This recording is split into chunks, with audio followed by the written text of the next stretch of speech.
pessoal, tudo bom com vocês? Hoje estou aqui para dar continuidade à leitura de O Mestre e Margarida, de Mikhail Bulgakov. Eu acho que é assim que fala, gente. Se não for, vocês me perdoam, tá? Bom, mas antes de mais nada, eu vou pedir o meu like, vou pedir que você se inscreva no canal se ainda não for inscrito e ative as notificações, para o YouTube te avisar sempre que tiver vídeo novo, tá? E também compartilhe muito com seus amigos. Bom, voltando aqui à leitura de O Mestre e Margarida, a gente tem aqui nessa narrativa, essa primeira parte, né, que a gente tá na primeira parte, a chegada desse consultor, desse professor, enfim, ele se auto-intitula aí várias coisas, né?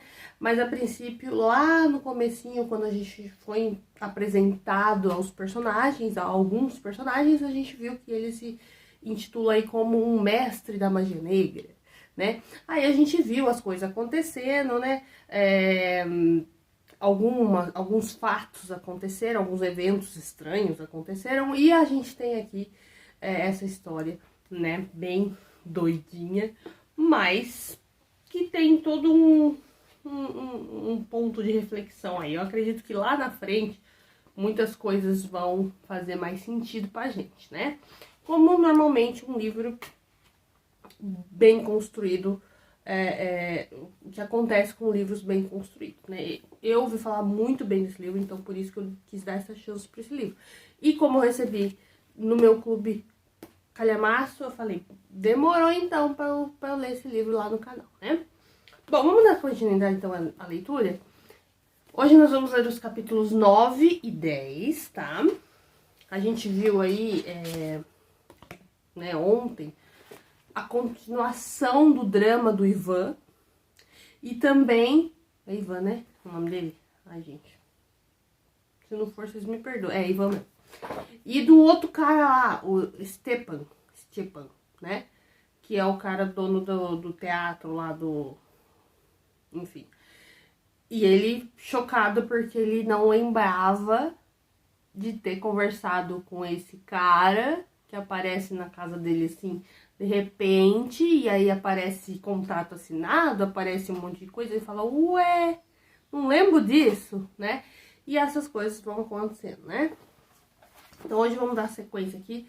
Capítulo 9 se chama Truques de Koroviev.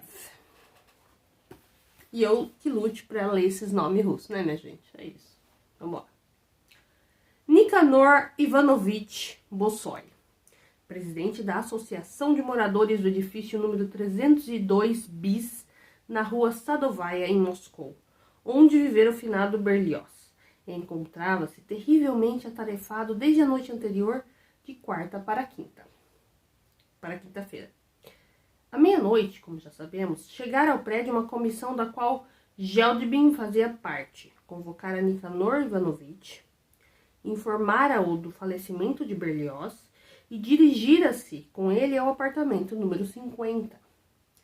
Lá, procedeu-se à selagem dos manuscritos e pertences do finado. Nem Grúnia, a empregada, nem o leviano Stepan Bogdanovich estavam no apartamento nessa hora. A comissão anunciou a Nikanor Ivanovich que os manuscritos do finado seriam levados para a classificação, que sua área de moradia, ou seja, 3 quartos, o antigo escritório da joalheira, a sala de jantar e a sala de estar, ficaria à disposição da associação de moradores, e que os pertences se manteriam sob custódia na referida área até que fossem declarados os herdeiros.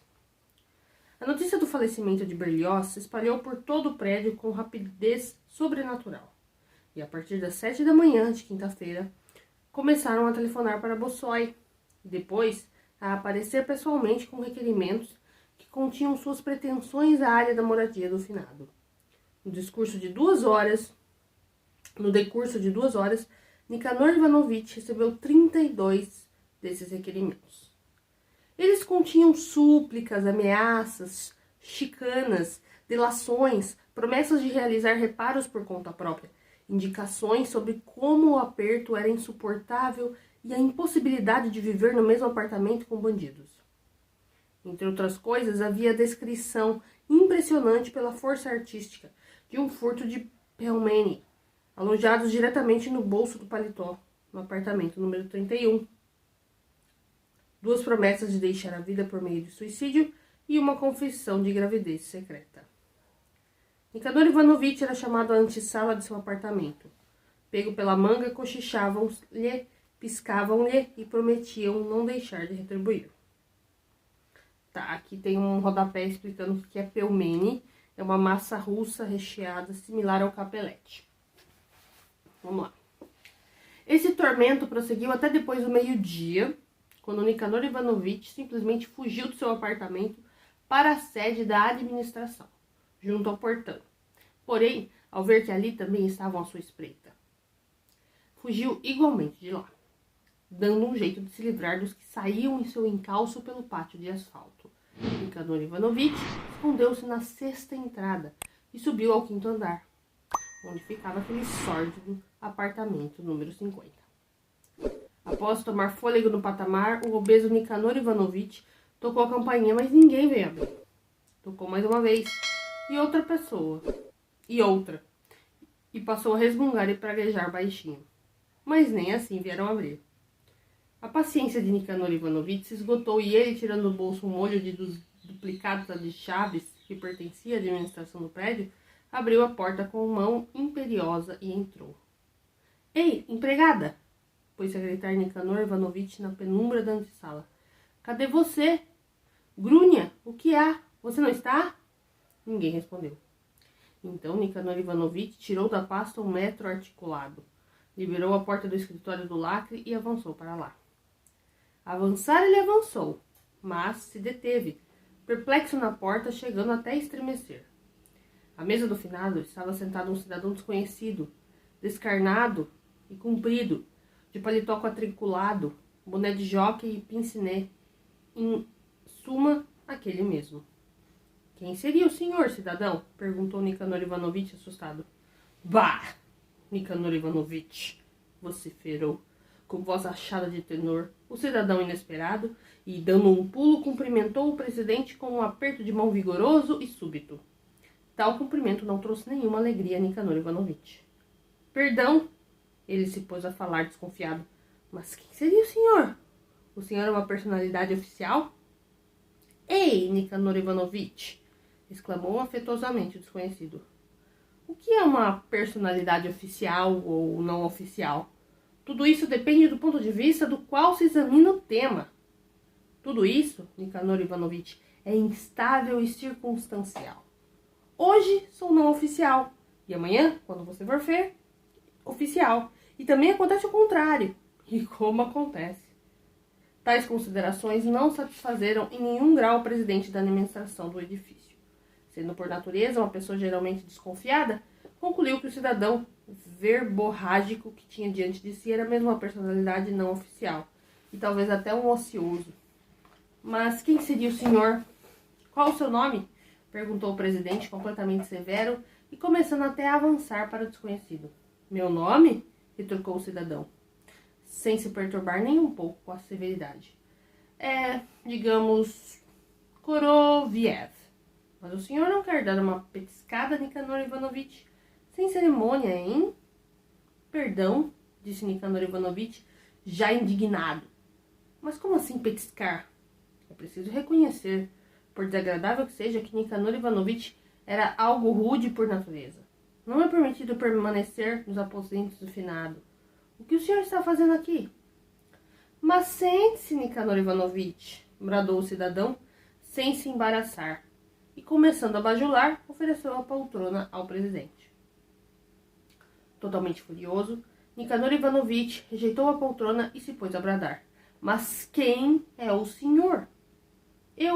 Permita-me, atuo como intérprete a serviço do estrangeiro que tem residência nesse apartamento. Apresentou-se aquele que se denomina Koroviev, estalando os saltos das botinas rubras e sujas.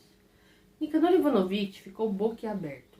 A presença de um estrangeiro, e ainda por cima de um intérprete naquele apartamento, apresentava-se para ele como uma completa surpresa e exigia explicações. O intérprete se explicou de bom grado. O artista estrangeiro, o Sr. Voland, fora convidado pelo diretor do Variedades, Stepan Bogdanovich Likhodoyev, a passar o tempo de sua turnê, cerca de uma semana, em seu apartamento. a respeito do que ainda na véspera escrevera a Nicanor Ivanovich, com o pedido de fazer o registro temporário do estrangeiro, enquanto Likoyev viajava para Yalta. Ninguém me escreveu, disse o presidente perplexo. Dê uma fuçada em sua pasta, Nicanor Ivanovich, propôs docemente Koroviev. Nicanor Ivanovich, dando de ombros, abriu a pasta e encontrou uma carta de Likoyev. Como fui me esquecer disso? Murmurou Nicanor Ivanovich, fitando o envelope aberto com ar atoleimado. Isso acontece, Nicanor Ivanovich, matraqueou Koroviev. Distração e esgotamento e aumento da pressão arterial, nosso caro amigo Nicanor Ivanovich. Eu mesmo sou terrivelmente distraído. Algum dia, com uns cálices, vou lhe contar alguns fatos da minha biografia. O senhor vai morrer de rir. Quando Likoyev vai para Yalta... Mas ele já foi, bramiu o intérprete. Ah, sabe, ele já está rodando, e sabe o diabo para onde. E daí o intérprete agitou os braços como as pás de um moinho.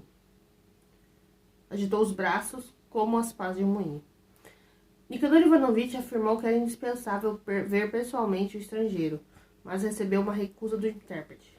Não seria possível, de jeito nenhum. Estava ocupado adestrando o gato. O gato, se quiser, eu posso mostrar, propôs Koroviev. Ah, isso por seu turno? Nicanor Ivanovich se recusou, e o intérprete imediatamente fez ao presidente uma proposta inesperada, porém muito interessante. Visto que o Sr. Roland não desejava ficar em hotel de modo algum, e estava habituado a viver com espaço, porque a associação de moradores não lhe cedia por uma semaninha enquanto durasse a turnê de Voland em Moscou, o apartamento inteiro, ou seja, incluindo os cômodos do defunto, pois é indiferente para ele, para o finado, sibilou Koroviev, sussurrando. O senhor há de convir, Nicanor Ivanovich, que serventil apartamento tem agora para ele? Algo perplexo, Nicanor Ivanovich retrucou que os estrangeiros deviam ficar no metropol e de forma nenhuma em apartamentos privados. Estou lhe dizendo, só o diabo sabe como ele é caprichoso, cochichou Koroviev. E não gosta de hotéis. Estou por aqui com eles, esses turistas estrangeiros. Queixou-se em tom íntimo Koroviev, metendo o dedo no pescoço fibroso. Creia-me, esgotaram a minha paciência. Chegam e ou espionam, como o último filho de uma cadela. Ou ficam torturando com caprichos. Não gostam disso. Aquilo não está certo.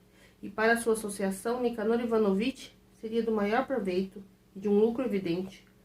Quanto a dinheiro, ele não regateia. Koroviev olhou ao redor e depois sussurrou no ouvido do presidente. É milionário. A proposta do intérprete possuía um claro sentido prático. Era uma proposta bem sólida. Porém, havia algo de espantosamente não sólido na maneira de falar do intérprete. Em suas roupas, naquele pince-nez repugnante, que não servia para nada. Em consequência disso, algo obscuro atormentava a alma do presidente, que, mesmo assim, resolveu aceitar a proposta. O caso é que a associação de moradores tinha, infelizmente, um déficit considerável. No outono, seria necessário comprar petróleo para calefação a vapor. Mas com que grana? Não se sabia. Com o dinheiro do turista estrangeiro, talvez fosse possível se virar. Entretanto, o prático e cauteloso Nicanor Ivanovich afirmou que, mesmo assim, tinha que articular essa questão com o escritório de turismo. Entendo, gritou Koroviev. Como não articular? Impreterivelmente. Eis o telefone, Nicanor Ivanovich. Articule sem demora. No que tange ao dinheiro, não se reprima, acrescentou aos sussurros e conduzindo o presidente ao telefone da antessala. Se não for tomar dele, vai tomar de quem?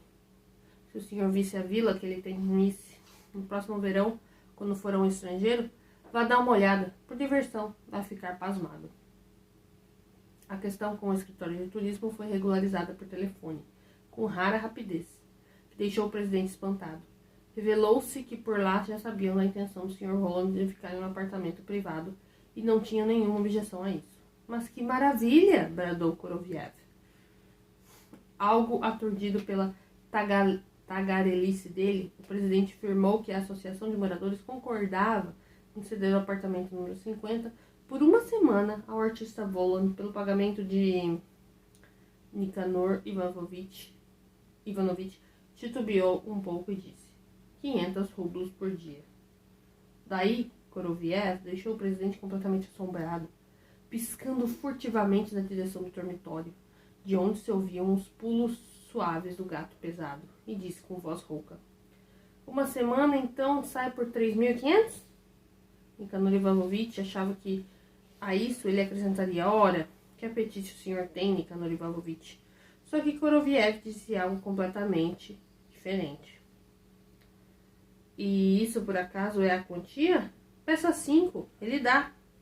Nem um riso confuso, Nikanor Ivanovich nem se deu conta de como foi parar na escrivaninha do finado, onde Koroviev, com a maior rapidez e agilidade, redigiu o contrato em 2 vias. Depois disso, saiu voando com elas até o dormitório e voltou, com ambas as vias já trazendo a assinatura espaçada do estrangeiro. O presidente também assinou o contrato. Daí, Koroviev pediu um recibo de 5. Por extenso, Nikanor Ivanovich, 1.000 rublos, e com palavras de que, de certa forma, não combinavam com um assunto sério. Eins, zwei, drei entregou ao presidente um maço de 5 cédulas novinhas em folha, que é o... ele estava contando em alemão. Eins, zwei, drei. Ocorreu a contagem, intercalada com piadinhas e gracejos de Koroviev, do gênero: dinheiro na mão é vendaval, o olhar do dono engorda o gado, e assim por diante. Após contar o dinheiro, o presidente recebeu de Koroviev o passaporte do estrangeiro para o registro temporário, colocou-o na pasta com o contrato e o dinheiro, e sem conseguir se conter de jeito nenhum, pediu envergonhado entradas grátis. Nem precisa falar, fugiu Koroviev. Quantos ingressos, Nikanor Ivanovich? 12? 15? O aturdido presidente esclareceu que precisava apenas de um par de entradas para si e Pelageia Antonovna, sua esposa. Koroviev imediatamente sagou um bloco de notas e, intrépido, redigiu para Nikanor Ivanovich um vale grátis para 2 lugares na primeira fileira. Esse vale, o intérprete impingiu com destreza a Nikanor Ivanovich com a mão esquerda, enquanto com a direita colocou na outra mão do presidente um pacote gordo, trincando. Lançando-lhe um olhar, Nikanor Ivanovich enrubesceu fortemente e se pôs a afastá-la. Isso é impróprio, murmurou. Não quero nem ouvir, cochichou Koroviev, bem no ouvido dele. É impróprio entre nós, mas entre os estrangeiros não. O senhor vai ofendê-lo, Nikanor Ivanovich, e isso é inconveniente. O senhor deu duro. A punição é severa, sussurrou o presidente, baixo, bem baixo, e olhou em volta. Mas cadê as testemunhas? Cochichou Koroviev em outro ouvido. Pergunto-lhe, cadê? E então? E daí aconteceu. Como o presidente depois afirmou, um milagre. O pacote entrou por si só na pasta. Depois o presidente, algo debilitado e mesmo algo quebrado, viu-se na escada.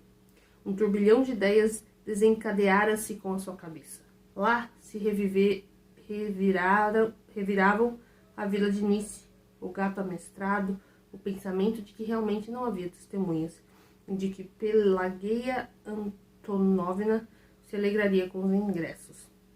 Eram ideias desconexas, mas, no geral, agradáveis. Contudo, uma agulhinha não deixava de dar pontadas no presidente, em algum lugar nas profundezas de sua alma. Era a agulhinha do desassossego. Além disso, ali mesmo, na calçada, o presidente foi golpeado por um pensamento. Mas como é que o intérprete foi parar no escritório se tinha um lacre na porta? E como ele, Nikanor Ivanovich, não perguntara isso? O presidente ficou um tempo olhando para os degraus da escada, como um carneiro, mas depois decidiu desprezar isso e não se atormentar com questões intrincadas. Bastou o presidente deixar o apartamento e uma voz baixa veio do dormitório. Não gostei desse Nikanor Ivanovich. É um tratante e um velhasco. Não daria para fazer que ele não viesse mais? Messier, basta o senhor ordenar, replicou de algum lugar Koroviev, só que com uma voz que não era trêmula, e sim bastante limpa e sonora. E naquele mesmo instante, o maldito intérprete viu na antessala, discou um número e começou, por algum motivo, a falar ao fone de forma muito chorosa. Alô? Considero meu dever informar que o nosso presidente da Associação de Moradores do número 302, bis da Sadovaia, Nicanor Ivanovich Bossoi, especula com moeda estrangeira. Nesse dado momento, em seu apartamento número 35, no duto de ventilação do banheiro, há $400 embrulhado em jornal.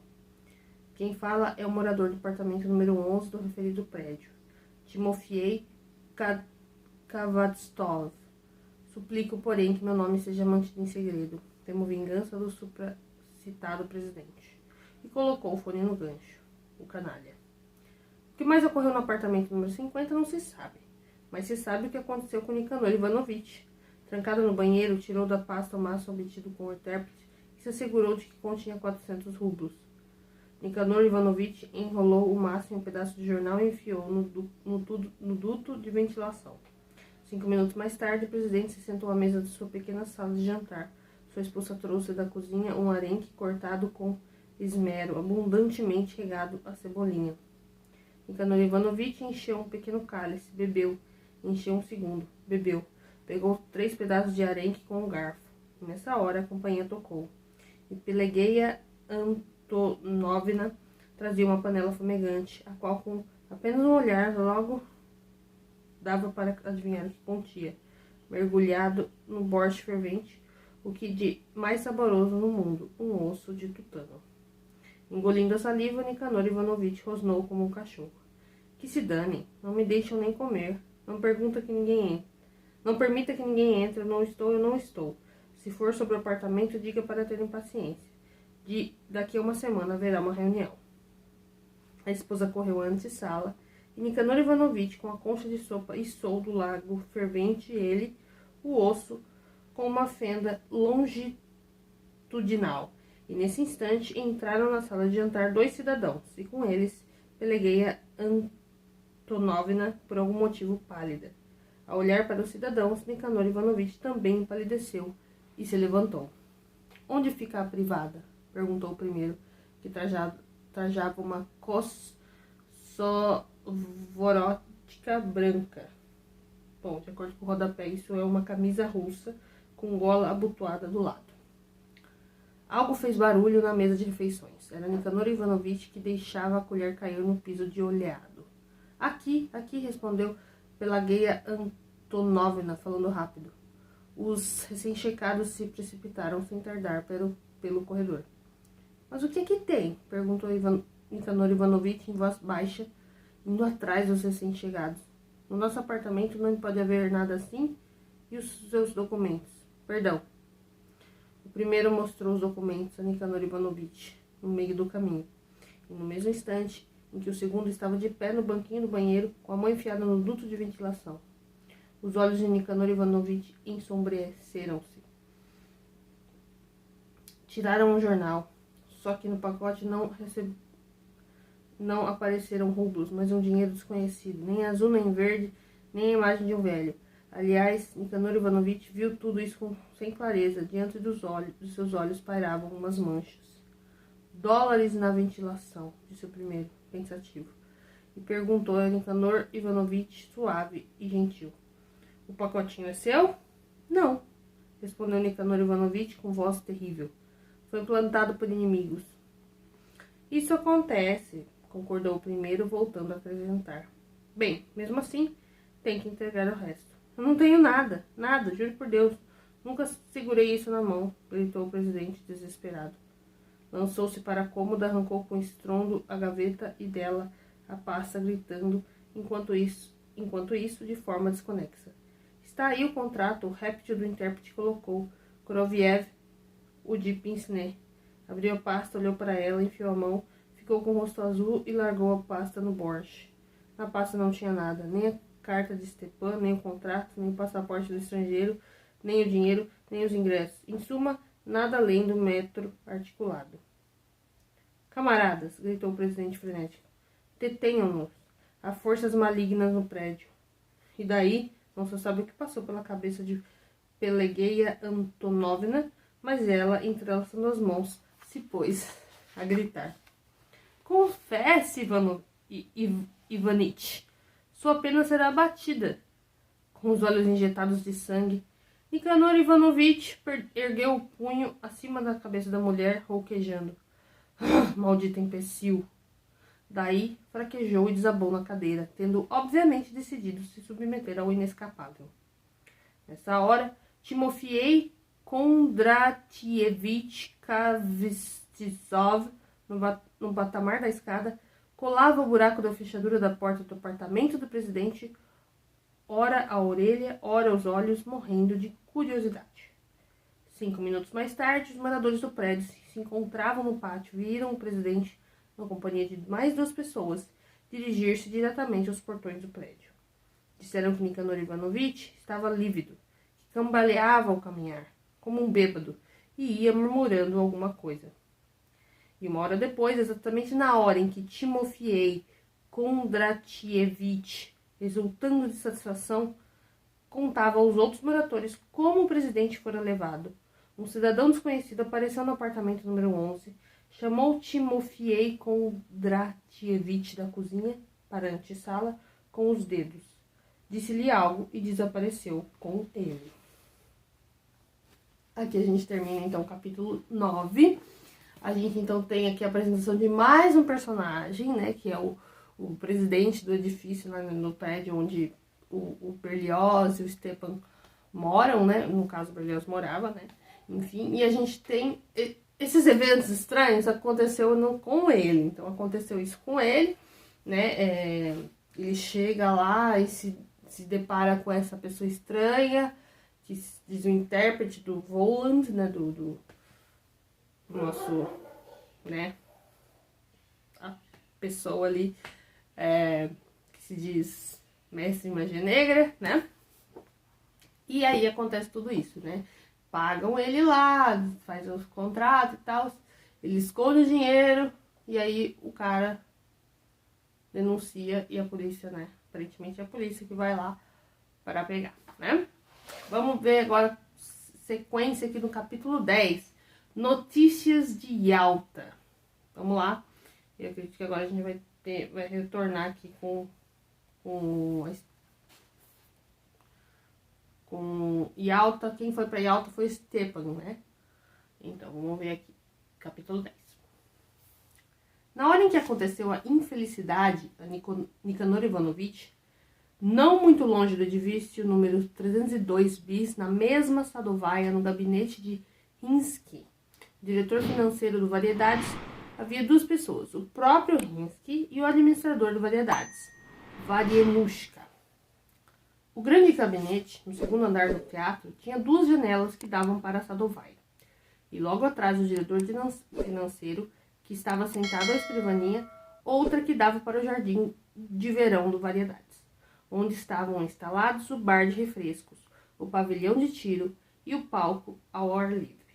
A decoração do gabinete, afora a escrivaninha, consistia em um monte de cartazes velhos pendurados na parede, uma mesinha pequena com uma garrafa de água, 4 poltronas e no canto um suporte no qual se erguia uma maquete antiga e empoeirada de um espetáculo de revista qualquer.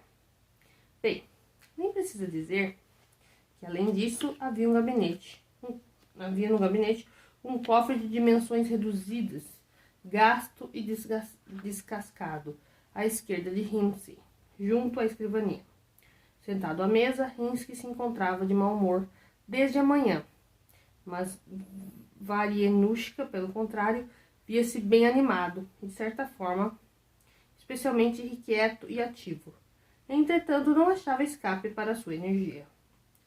Varienushka agora estava escondido no gabinete do diretor financeiro por causa dos caçadores de entradas grátis que lhe envenenavam a vida, especialmente nos dias de troca de programa.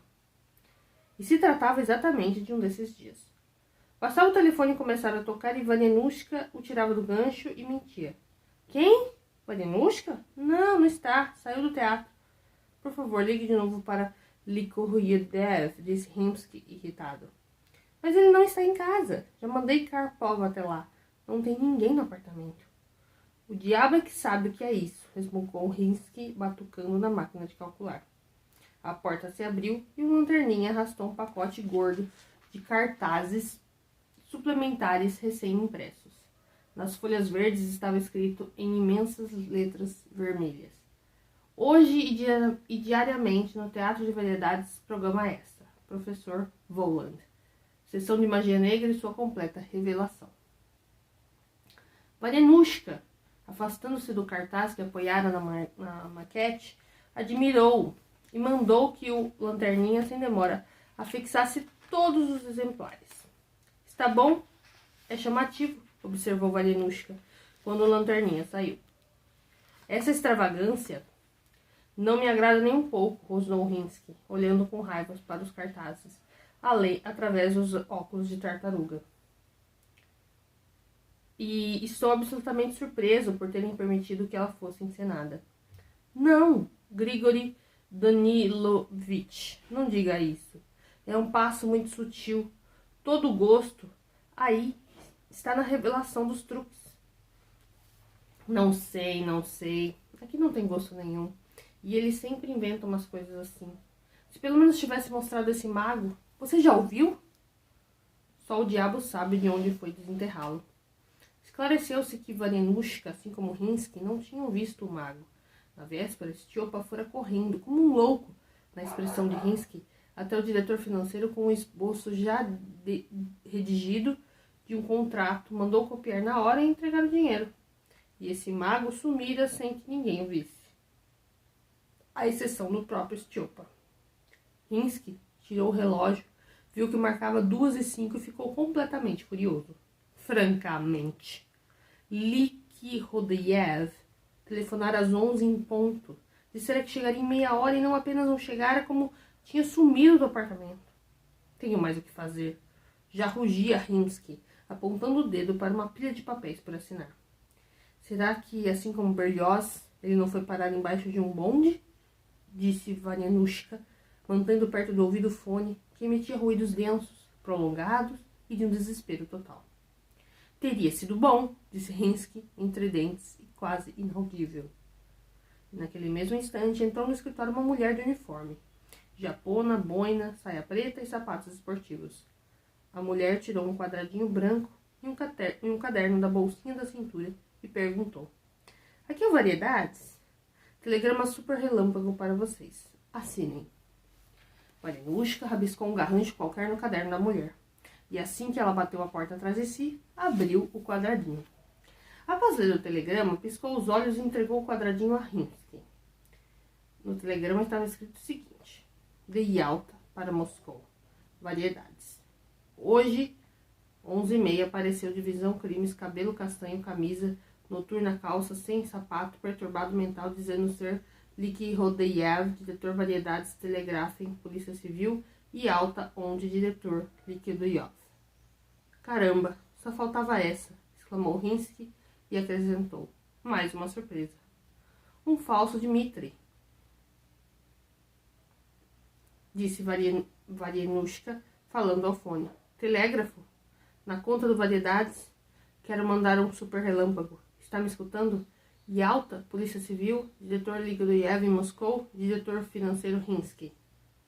Independente da informação sobre o impostor de Yalta, Varenushka voltou a procurar Stiopa por telefone, querendo saber onde fora parar e, naturalmente, não o encontrou em lugar nenhum.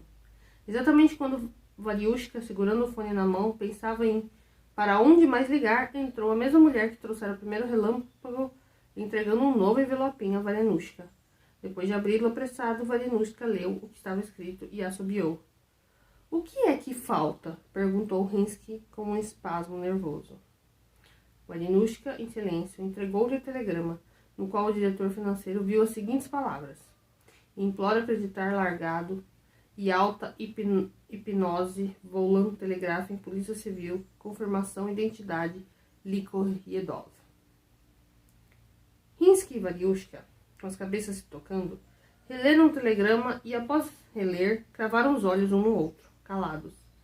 Cidadãos, zangou-se a mulher de repente, assinem e depois podem ficar calados o quanto quiserem. Eu entrego relâmpagos. Sem tirar os olhos do telegrama, Varenushka fez um rabisco torto no caderno e a mulher sumiu. Você não falou com ele por telefone pelas 11 horas? Disse o administrador em total perplexidade. É ridículo falar nisso, gritou Hinsley estridente. Se falei ou não falei, ele não pode estar em alta agora, isso é ridículo. Está bêbado, disse Varianushka. Quem está bêbado? Perguntou Hinsley e voltaram a se encarar. De que era algum impostor ou doido que estava telegrafando de alta, não havia dúvida. O estranho, de onde o mistificador de alta conhecia Voland, só tinha chegado a Moscou na véspera. Como ele sabia da ligação entre Likhodeyev e Voland? Hipnose.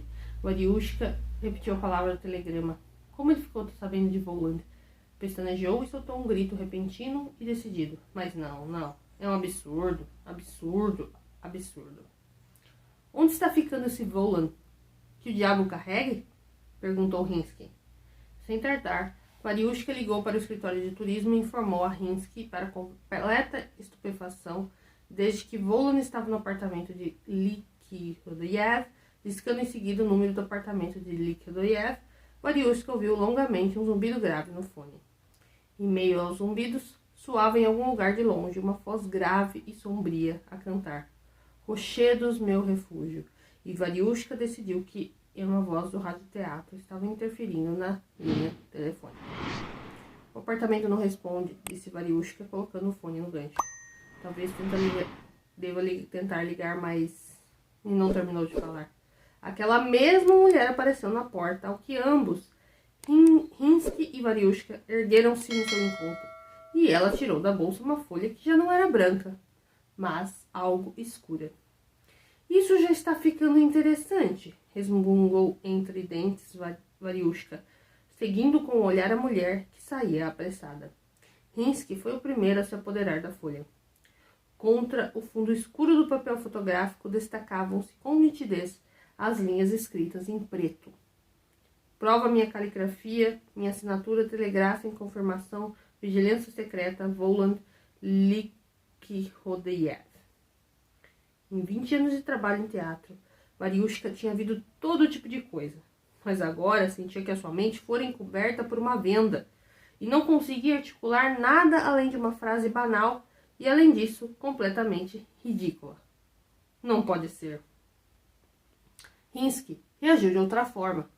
Levantou-se e fechou a porta, rugindo para a contínua que estava sentada em um banquinho. Não deixe ninguém entrar que não seja do correio. E trancou a porta à chave.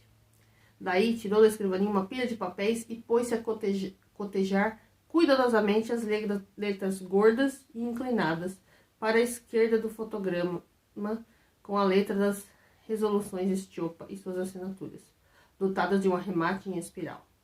Varianushka, inclinado sobre a mesa, lançava sua respiração quente na cara de Hinsley. É a letra dele, disse Porfírio, o diretor financeiro, com firmeza, e Varianushka replicou como eco. Dele. Ao perscrutar o rosto de Hinsley, o administrador se espantou com a mudança ocorrida naquela face. Já magro, era como se o diretor financeiro tivesse emagrecido ainda mais, e até envelhecido, e seus olhos, por detrás dos aros de tartaruga, tinham perdido a mordacidade habitual, surgindo neles não apenas angústia, mas um quê de tristeza. Varianushka fez tudo o que convém a uma pessoa em um momento de grande assombro. Correu pelo escritório, abriu 2 vezes os braços como um crucificado e bebeu um copo cheio da água amarela da garrafa, exclamando: "Eu não entendo. Já Hinsley olhava pela janela e pensava em algo, tenso. A situação do diretor financeiro era bastante difícil. Precisava agora, e ali mesmo, inventar explicações ordinárias para fenômenos extraordinários.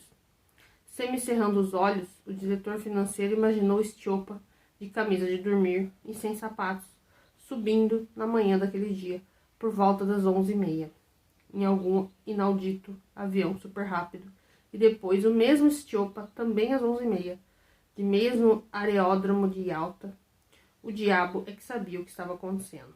Talvez não fora Stiopa que falara com ele por telefone do seu apartamento. Não, era Stiopa. Como não ia reconhecer a voz de Stiopa, mas ainda que não tivesse falado com Estiopa naquele dia, não antes do que na noite da véspera, Estiopa aparecera naquele mesmo gabinete, com aquela voz estúpida, e irritara o diretor financeiro com a sua leviandade. Como teria podido partir ou pegar um avião sem dizer nada ao teatro? E mesmo se tivesse tomado avião na noite da véspera, não teria chegado até o meio-dia de hoje, ou teria? São quantos quilômetros até Yalta? Perguntou Rinsky. Variushka interrompeu sua correria e berrou. Pensei nisso, já pensei. Até Sebastopol, pela estrada de ferro, cerca de 1.500 quilômetros. E até Yalta pode representar 80 quilômetros. Mas pelo ar, evidentemente, dá menos. Sim, de trem nem pensar. Mas e então, um caça? Quem deixaria Estiopa entrar em um caça sem sapatos? Por quê? Será que ele tinha deixado os sapatos ao chegar em Yalta? Dava na mesma. Por quê? E não o deixariam entrar em um caça nem de sapatos. E o caça também não tinha nada a ver, pois estava escrito que ele aparecera na Polícia Civil às 11h30 e tinha conversado por telefone em Moscou. Daí apareceu, diante dos olhos de Rinsky, o mostrador de seu relógio. Lembrava-se de onde estavam os ponteiros? Horror! Fora às 11h12. O que aquilo queria dizer? Se fôssemos supor que, logo depois da conversa, Estiopa arrojara-se para o aeroporto se alcançarem, digamos, 5 minutos, o que, aliás, também era impensável, então quer dizer que o avião, decolando imediatamente, percorrera mais de 1.000 quilômetros em 5 minutos? Consequentemente, em 1 hora, percorreria mais de 12.000 quilômetros. Como isso? Não, isso era impossível e significava que ele não estava em Yalta. O que sobrava? Hipnose? Não há no mundo hipnose que arremesse uma pessoa a 1.000 quilômetros de distância. Então ele tinha a impressão de que ele estava em Yalta. Bem, talvez ele tivesse essa impressão, mas a Polícia Civil de Yalta também tinha? Ah, não, perdão, mas isso não acontece. Mas então estavam telegrafando de onde?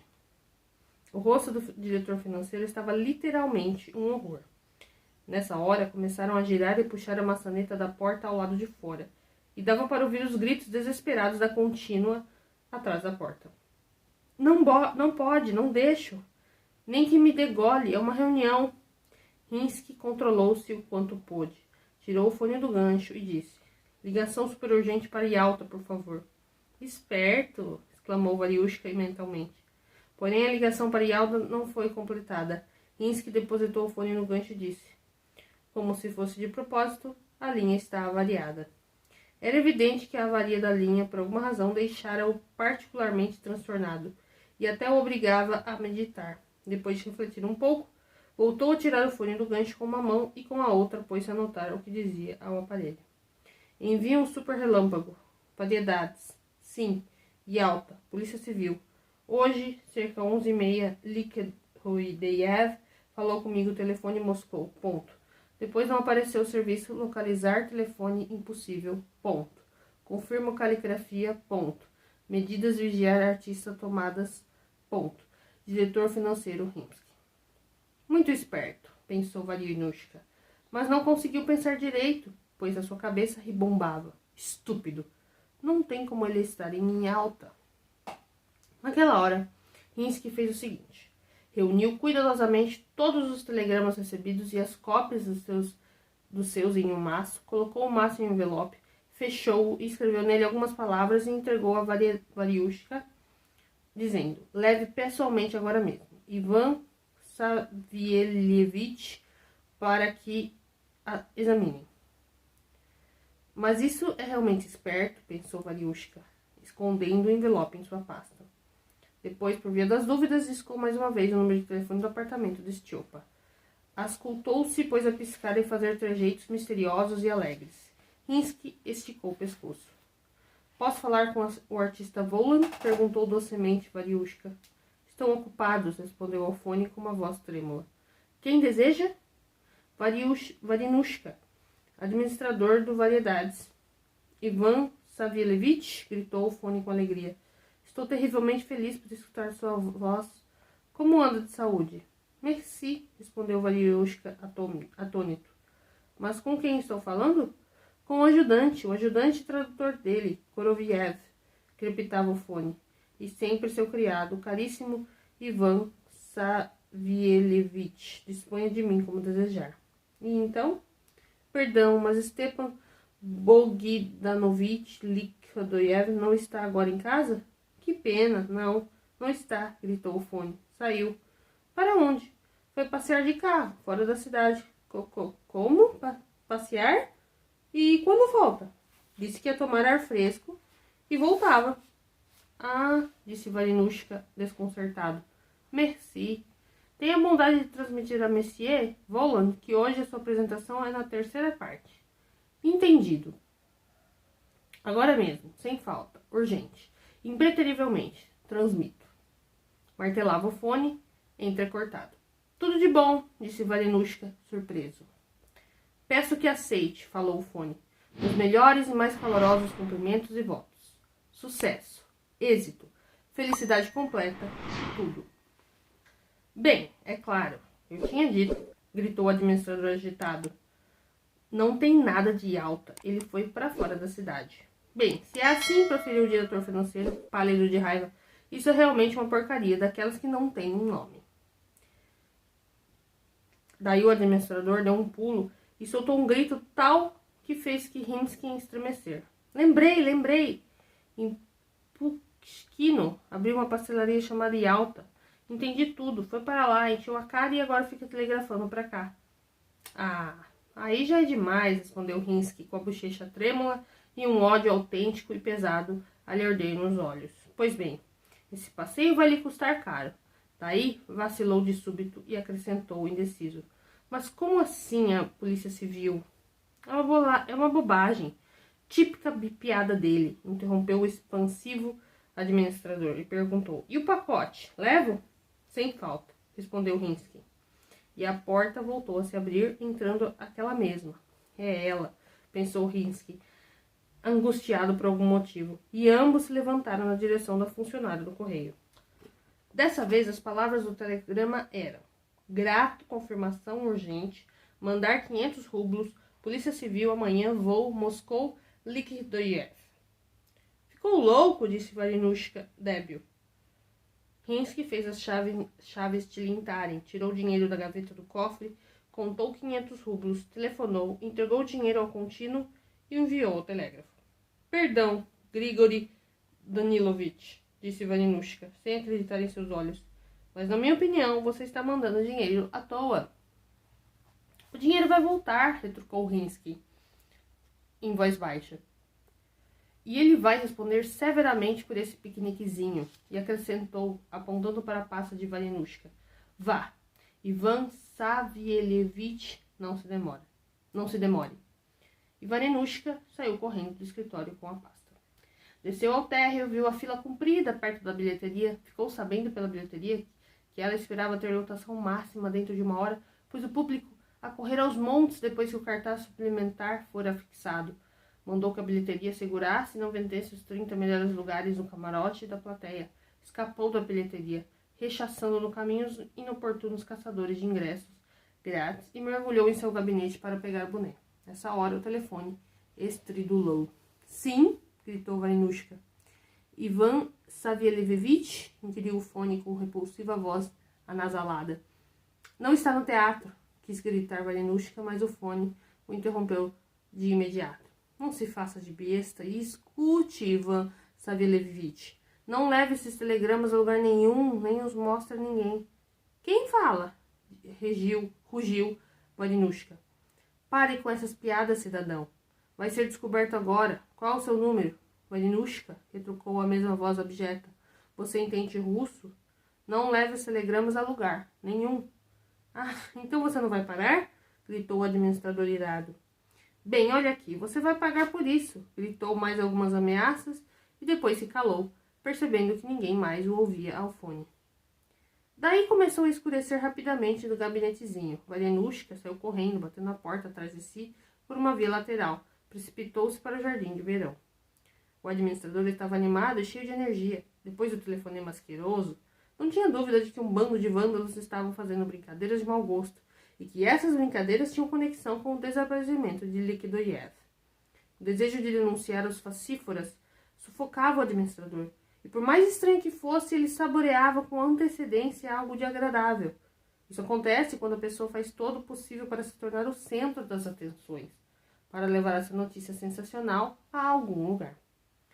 No jardim, o vento soprava no rosto do administrador, cobrindo seus olhos com areia, como que para lhe barrar o caminho, como que para preveni-lo. No segundo andar, um caixilho bateu de um jeito que os vidros quase saíram voando. As copas dos bordos e tilhas farfalhavam, angustiadas. Escureceu e refrescou. O administrador esfregou os olhos e viu que uma nuvem de tempestade, de barriga amarela, deslizava rasante sobre Moscou, e de longe vinha um ruído denso. Por mais pressa que Variushka tivesse, veio-lhe um desejo irresistível de correr até o banheiro de verão por um segundo para verificar no caminho se o eletricista tinha coberto a lâmpada com uma rede. Depois de passar correndo pelo pavilhão de tiro, Variushka foi dar no espesso matagal de lilazes, no qual ficava a edificação azulada dos banheiros. O eletricista revelou-se uma pessoa cuidadosa. A lâmpada debaixo do teto da parte masculina já estava revestida por uma rede de metal.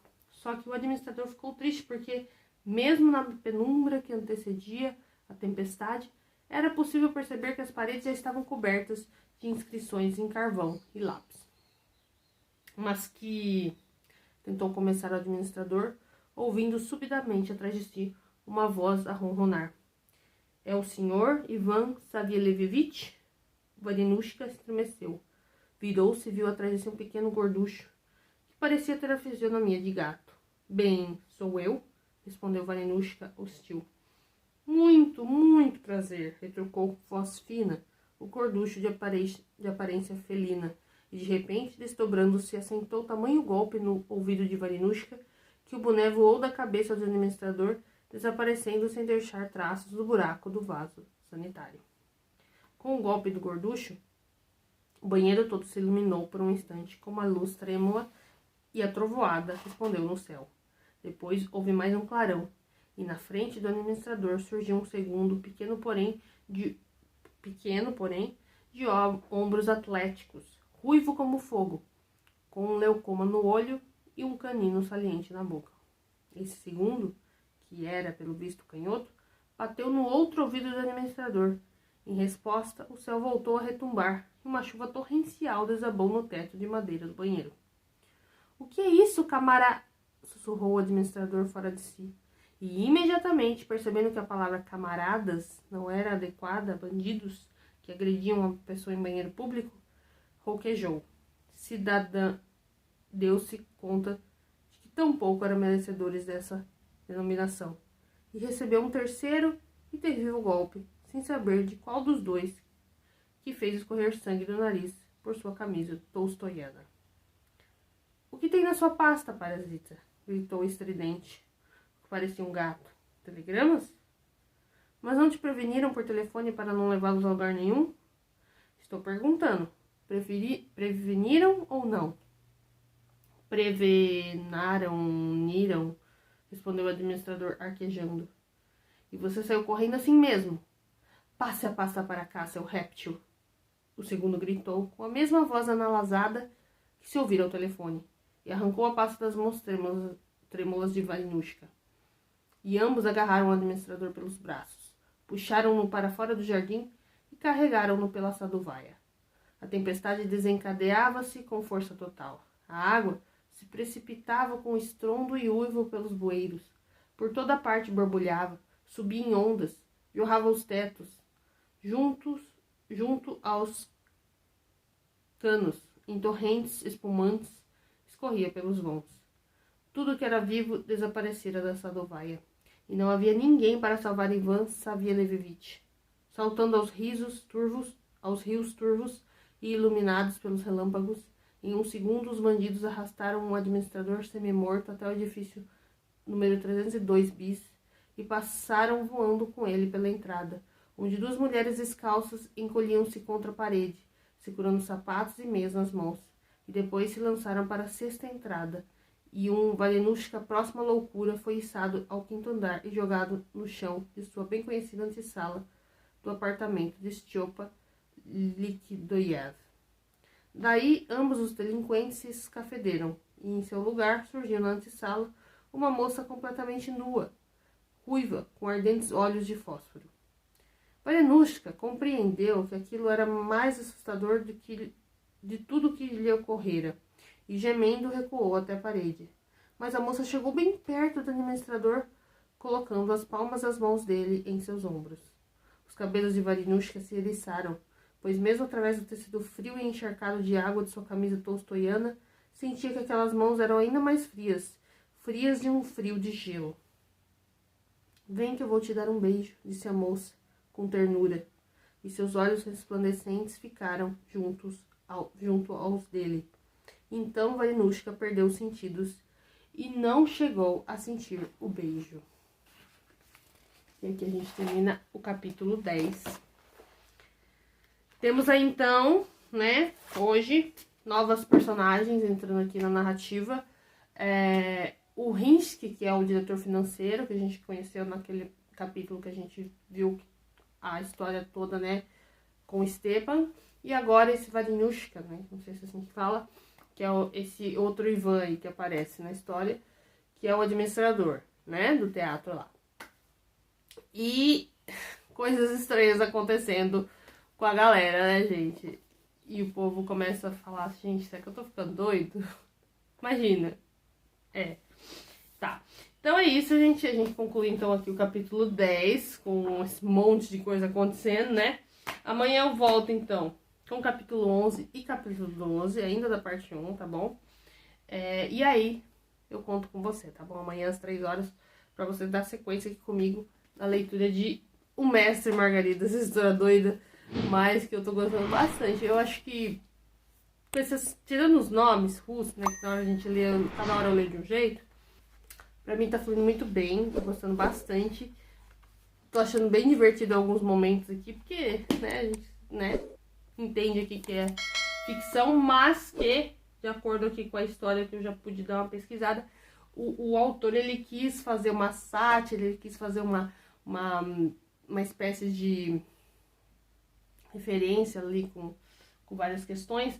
E eu acredito que, como eu já falei, ao final da história, muitas coisas vão fazer mais sentido pra gente. Nesse momento talvez seja só meio louco, mas lá na frente a gente vai falar, por isso, né? Enfim, então não esquece que amanhã às 3 eu volto, tá bom? Com mais 2 capítulos, tá? Um beijo especial pra você que me acompanha e até amanhã. Tchau!